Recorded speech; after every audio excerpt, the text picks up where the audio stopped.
Welcome to the Christie Taylor Show. I'm your host, Christie Taylor. Happy Black Memphis Music Month, or should I say Black? What am I trying to say? Oh my God! All I'm trying to say is Black History Month. Oh my God.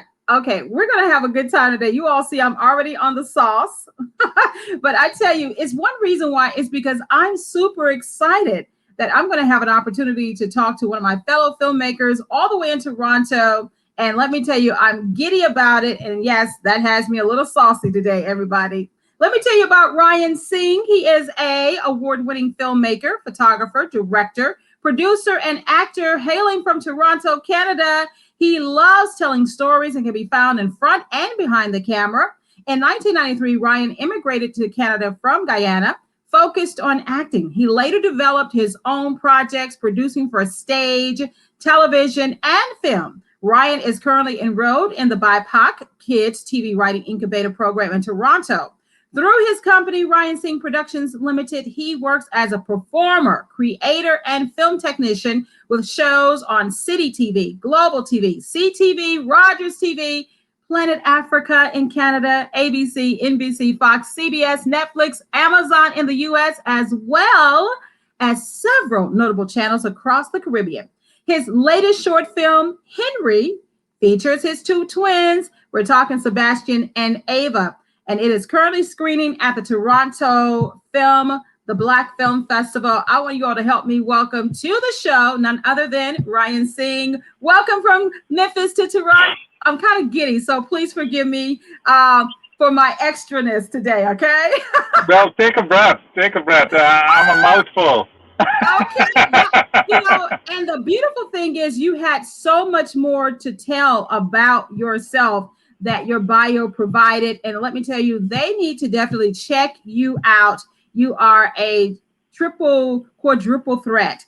But let me tell you this, I'm really excited to find out more about you, your journey as an actor to filmmaking, because I have an undergraduate degree in acting. And of course, I dabble in screenwriting as well as, I am that producer director. But tell me about your personal journey as a creative. Well, I started at 6 years old. My father's a writer, stage play. And so he brought me up on stage. And I came to Canada, and the difficulty sometimes for Black people to find an agent, especially a credible agent. So for a number of years, I bounced around looking for a good agent. And in 2001, I connected back with my father again, producing his stage play here in Canada. I wanted to get into film, but there again, the stage started coming back again. And I stayed in stage for a number of years, 5 or 6 years, before I decided to buy a camera and actually go into filmmaking. And once I bought a camera in 2006, I've never looked back. I've just continued to make projects, independent projects, short films, shooting a lot for the community, being a reporter, like 100 different hats in that area again, and just creating until I started to say, look, I need to find my way into Hollywood, into making narrative films. And again, I went into documentaries and before coming into narrative films, and now I'm well entrenched in narrative films. Yeah, I had a chance to check out your amazing film resume. And for those who are watching the ticker across, be sure to check out his really nice website featuring his photography work as well as your film work. You have definitely started with documentaries, and I liked one of them, which was He's Our President Too. Can you talk about that particular project? Well, in 2008, when Barack Obama was nominated as he's not only our president, here's your first lady. I went to Chicago. I left Toronto and drove to Chicago at 4 o'clock and got there about 1 o'clock in the morning, only to find that the whole festivities was finished. But throughout that trip, I traveled with, I think the gentleman, you guys probably know him, One Night in Miami, the guy that plays Muhammad Ali, Eli Gorey. I was in the car during the entire time with Eli Gorey, and we were traveling there, and we got on stage, and we just watched and imagined what it would have been like with a crowd full of people. And we met with a few people that we knew. The Kink in My Hair and Ngozi Paul was there, and we just connected and just felt like this was our president as well, being from Canada. And as you know, in 2020, the George Floyd situation, we realized that the entire world is still reeling with black disenfranchisement. So for us, Barack Obama was a hope, and that's why he is our president too. I really love the fact that, his impact has been global.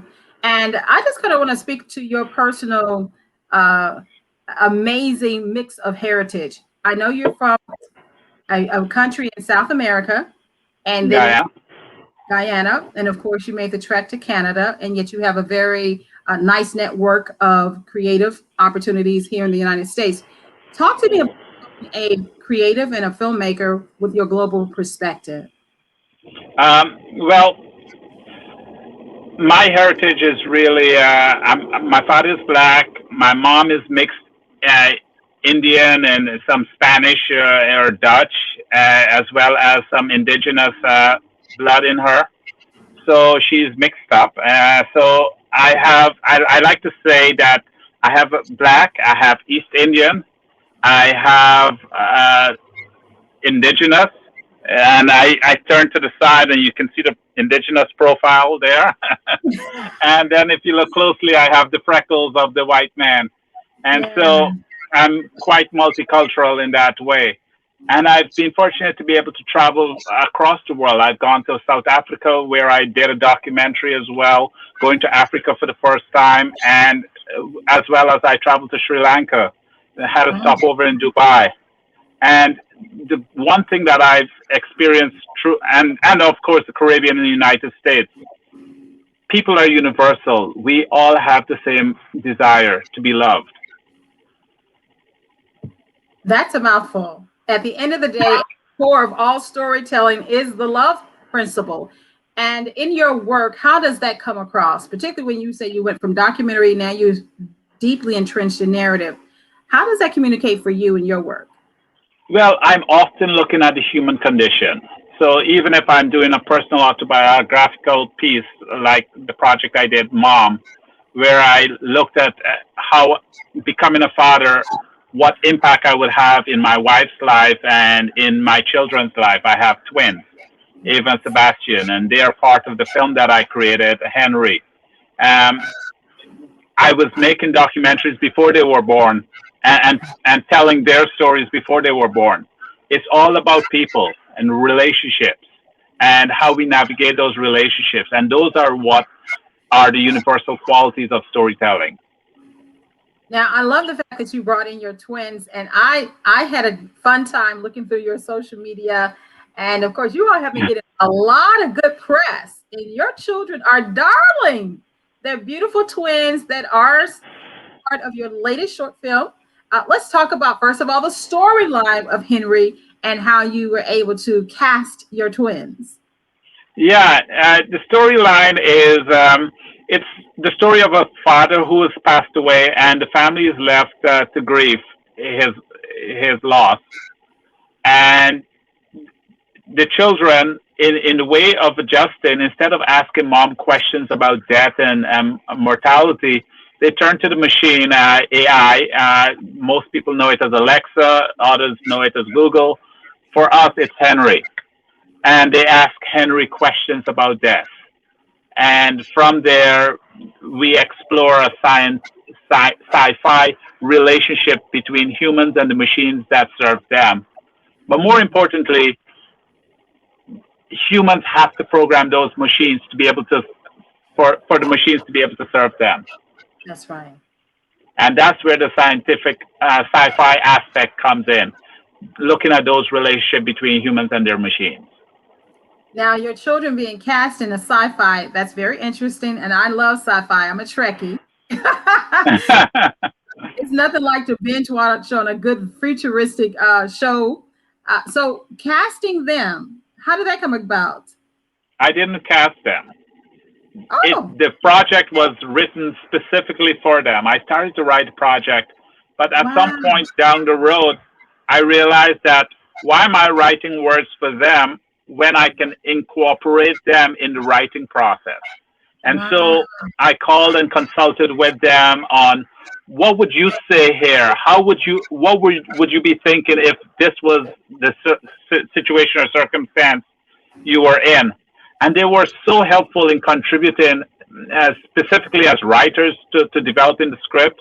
My daughter even negotiated and said, I don't want to be a part of it if I cannot be named Sophie. She was named Simone,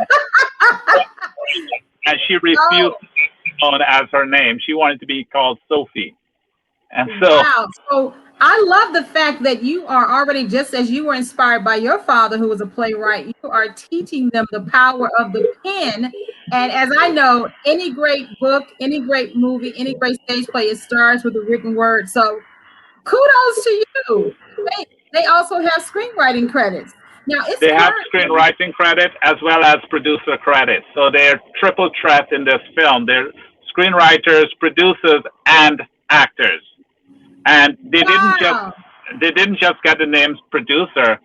Throughout the cut, throughout the post production, I consulted with them, find out what worked, what doesn't work. There was even at one time we had completed a rough cut of the picture, and they looked at it and they were like, "It doesn't make sense that the phone is ringing in mom's hand, and you don't see the phone, and you don't see her responding to the phone. What's going on with that?"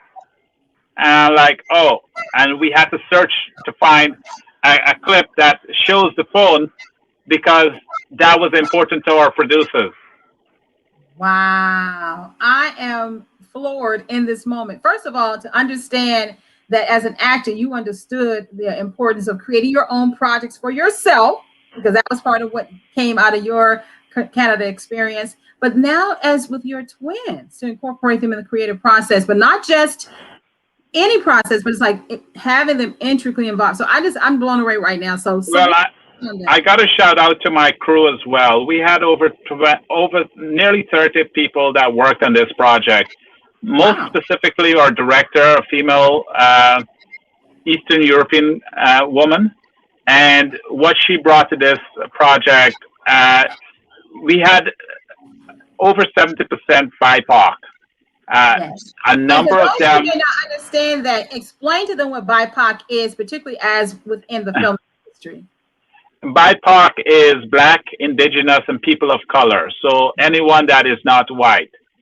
Our director was white, but she was very sensitive to the diversity or inclusivity. She wanted to know and understand our culture.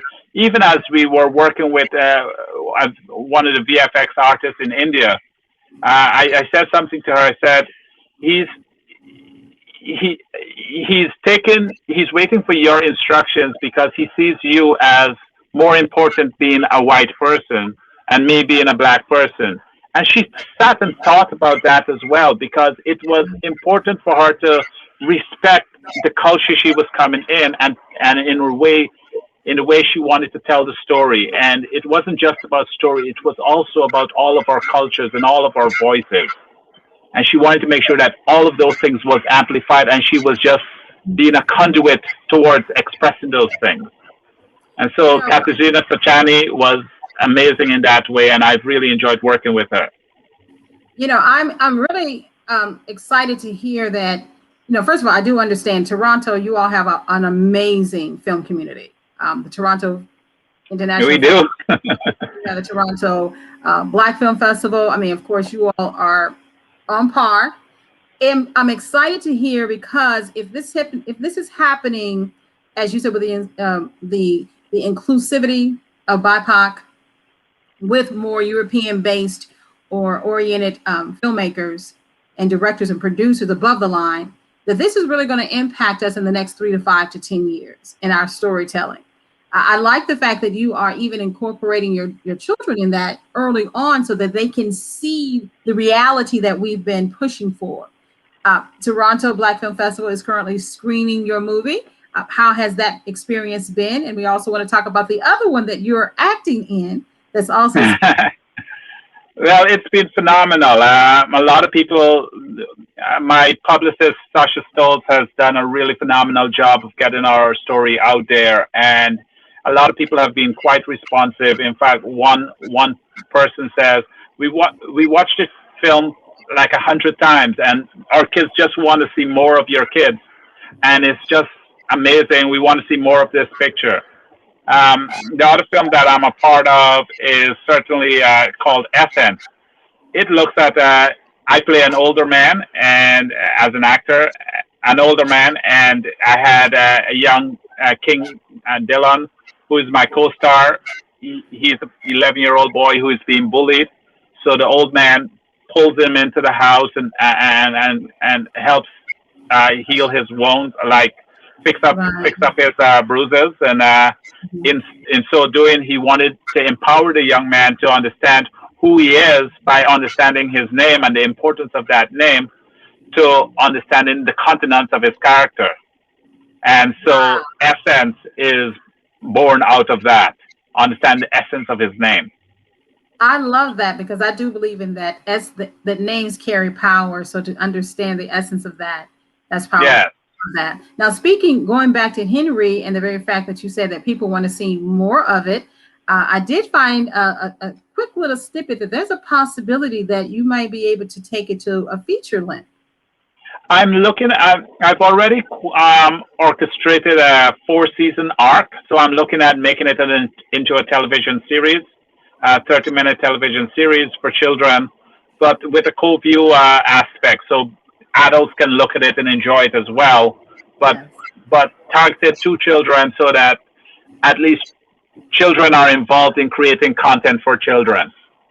I love it. And you are currently, as I read in your bio, you're part of an incubator that works toward that. Let's talk about that, and then we're going to talk about producing during a pandemic. Yes. I'm not currently enrolled. I was enrolled last year. I forgot to update that resume. But so how was that experience being in an incubator? It was phenomenal. I had signed up for the incubator in December of the year before, and it was to start in March.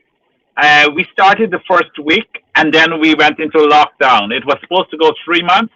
We ended up going from March 9th until July, the mid of July. We had some incredible mentors from Disney, Nickelodeon, Amazon, Netflix, people that are running those shows that are BIPOC or diverse, come in and speak to us and tell us about how we can get our work on their particular platforms. It was just phenomenal, because oftentimes we are behind the 8 ball in terms of the knowledge and information that we have to work with. And so BIPOC TV and Film putting this particular session on was really helpful in giving us the blueprint from which we can work and competitively apply for jobs in the professional industry. You know, with that being said, you know, in a pandemic, you still had a chance to produce some work. I absolutely love this shot. I would like to know the backstory to this. This was a piece I was doing for the Toronto Police Services, looking at knowing your rights. And so I was engaging a young man to come and we televised this entire thing because we had something called carding in Toronto that has been discontinued. And carding was really, if you are Black or a person of color, you were more likely to be pulled over by the police and your information taken. And so because of this has been discontinued, the police wanted to put a public service announcement out, letting people know what their rights are and how to manage the situation of overcoming police stops or feeling like threatened because they're engaging in conversations with the police. You know, I want to speak to the fact that we are understanding that, as you mentioned earlier, George Floyd and other incidents that are happening in the United States, that it really is a global issue of Black people, people of color, Indigenous people who have been, you know, for centuries based on institutionalized racism and the like, have had to have difficult relationships with law enforcement. So I'm glad the conversation has begun in earnest. Now, with that being said, I know you are a busy man and you have to go to find out what's next, and more engaged with you and your creative work here in Memphis. I have 2 feature films I'm working on. The young man that you saw in that green screen shot, he's 19 years old. He wrote a feature film. Wow. And at the start of the pandemic, he kept sending me his script, and I'm looking at it. I'm like dismissing him, but he kept writing and he kept writing. And there was an opportunity for us to. We have a public funding network called Telefilm, which offers filmmakers a bursary grant or some sort of investment into their projects. Now, Telefilm had put together something called the Racialized Fund Development Fund, and so I optioned my guy's Shaim Blair's script, and I also wrote a treatment for my own story, and so I have 2 feature films in development right now, as well as at least 3 television series that I'm developing. So quite a bit that is happening, and I'm currently working in the film industry in multiple different areas, and that's why I have to go for a meeting right now, because it's a new job that I'm scheduled to meet someone for 4 o'clock. Okay, which of course we're going to let you go right now and make that happen. Thank you, Ryan Singh. For those who are watching the show today, I want you all to know you want to definitely follow him on his website. We also have his Instagram, his Facebook, his Twitter account. And if you by chance are watching and you're in that part of the country or the part of the world, be sure to hook up with him. He's an well, most importantly, we are living in a global village right now. I'm very easy to find, RyanSinghEnterprises.com or Ryan Singh Media on Twitter, Ryan Singh, Twin Papa 321 on Instagram.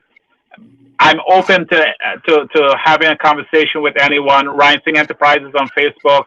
But most importantly, you can still watch our film, even in the United States, TorontoBlackFilm.com. And how can we watch Henry? TorontoBlackFilm.com. And you'll be able to log on and purchase a ticket and watch the H.E.N.R.I, or you can purchase a pass and watch 154 of the films that are being programmed there. Films that you probably would never see again, because oftentimes they sometimes don't go on to distribution. So this is one chance of seeing and supporting Black filmmaking. All right, Ryan Singh, thank you. I'm going to personally check it out, and I will be sharing that information on how you all can check it out as well. The Toronto Black Film Festival. Ryan Singh, thank you. And we'll be right back after this. Would love to speak with you again.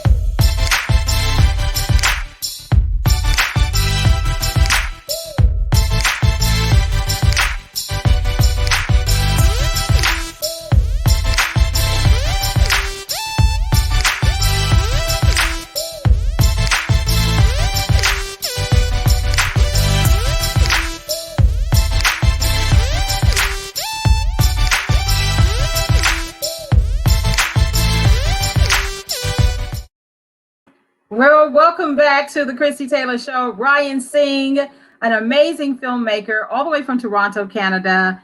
Amazing. Looking forward to seeing his work, his most recent short film, H.E.N.R.I, at the Toronto Black Film Festival, which is available as of Global Village. You can check it out online. Be sure to check him out on all of his social media. Also check him out on his website. And thank you all so much for watching the Christie Taylor Show. Got more exciting things on the way, so be sure to keep it right here.